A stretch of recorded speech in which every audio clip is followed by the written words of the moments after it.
لاہور میں وزیر اعلیٰ پنجاب محمد شہباز شریف سے مختلف اضلاع سے تعلق رکھنے والے اراکین اسمبلی نے ملاقات کی۔ ترجمان وزیر اعلیٰ ہاؤس کے مطابق وزیر اعلیٰ پنجاب محمد شہباز شریف نے کہا، جھوٹ اور بے بنیاد الزامات کی سیاست پہلے کامیاب ہوئی نہ آئندہ ہوگی۔ 21 کروڑ عوام ہر موقع پر یو ٹرن لینے کے عالمی ریکارڈ بنانے والوں کو پہچان چکے ہیں۔ دھرنوں کے ذریعے ملک و قوم کے قیمتی وقت کو بلا جواز ضائع کیا گیا۔ محمد شہباز شریف نے کہا، اگر دھرنا گروپ ہوش کے ناخن لیتا تو بجلی کے کئی منصوبے آج مکمل ہو چکے ہوتے۔ جو لوگ عوام کی ترقی و خوشحالی کے سفر میں رخنہ ڈالنا چاہتے تھے وہ سیاسی طور پر تنہا ہو چکے ہیں۔ عوام جان چکے ہیں کہ کون ان کی خدمت کر رہا ہے اور کون ان کی ترقی کا مخالف ہے۔ وزیر اعلیٰ پنجاب نے کہا، ہر محاذ پر شکست کے بعد دھرنا اور لاک ڈاؤن کے شوقین گروپ کو اپنے منفی رویوں کو بدل لینا چاہیے۔ تبدیلی صرف نعروں یا تقریروں سے نہیں بلکہ عملی اقدامات سے آتی ہے۔ پاکستان کے عوام کو کھوکھلے نعروں سے نہیں دھوکہ دیا جا سکتا۔ مسلم لیگ نون کی حکومت نے عوام کی بے لوث خدمت کی ہے۔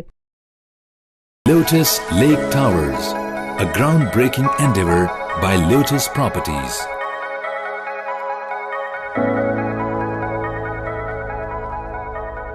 پاکستان میں پہلی مرتبہ حالات حاضرہ کے مختصر مگر جامع پروگرامز، خبروں، تبصروں کے علاوہ دیگر سماجی، تجارتی، ثقافتی، تفریحی، معلوماتی، مذہبی، تعلیمی، صحت اور بچوں کے پروگرامز صرف TNN TV پر۔